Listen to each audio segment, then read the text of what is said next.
up so I can read them. Okay.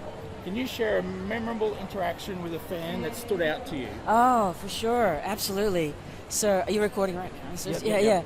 Oh, earlier this year at June Sydney Supernova, we had a friend. I'm going to call him a friend, a Silver Fox friend, called Maximus. He's from Wollongong. Yep.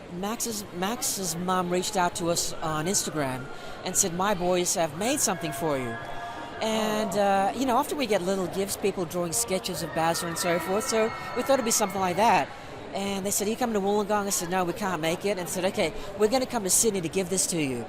Maximus came down and he brought out a skateboard deck about this big, and it painted Bazza, the Drop Bears, aliens, zombies all over this skateboard. No It's way. like he got a whole bunch of our comic covers and painted them by hand on the skateboard for That's us. amazing. Yeah, so if you look at the Facebook page, you'll see a series of pictures with Maximus's Bazza skateboard for us.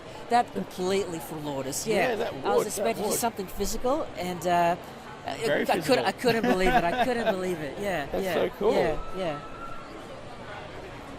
Okay, this is about the scene.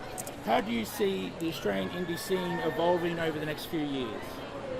I think we're seeing so much diversity now. Yeah. So many genres coming in. Obviously, we've got Australian. I just saw, I think, Andrew Lore on Chinwag a few days ago doing fantasy. You've got science fiction with Stellar Lands. Yep. Just that diversity of genres coming through. Absolutely, Yeah, yeah. yeah, yeah. Really rich scene at the moment, yeah.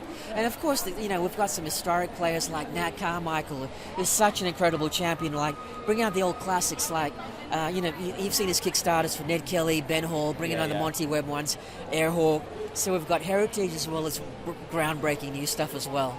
Yeah, really exciting time. Yeah, really so. Yeah. Now, let's check we didn't do what I did to Brad, which are almost identical questions. What is the most surprising thing you've learned about yourself through the process of making comics? So there's a bit of a big one. Yeah, that I can actually do it. That's a good one. That I can actually do it. As a kid, I'm like, I always dreamed to make comics, and you never think you can actually do it. It just seems too far-fetched. You got to go through a publisher. You got to get somebody to vet you and that sort of stuff. The fact that we could just do it ourselves now and actually get an audience is incredible. The fact that we can, find people from around the world to help us. Didn't think we could ever do that before. And really, Facebook as social media has changed it. We've been able to meet people, contacts to be able to do that. When I was a kid growing up, it was virtually impossible to find friends that were artists to do it. So that we could actually do it now it floors me. Yeah. Well, awesome. That's our 3 questions. Okay. Thank you, Sarav from Silver Fox Comics. This is Shane from Comics. Really? Cool.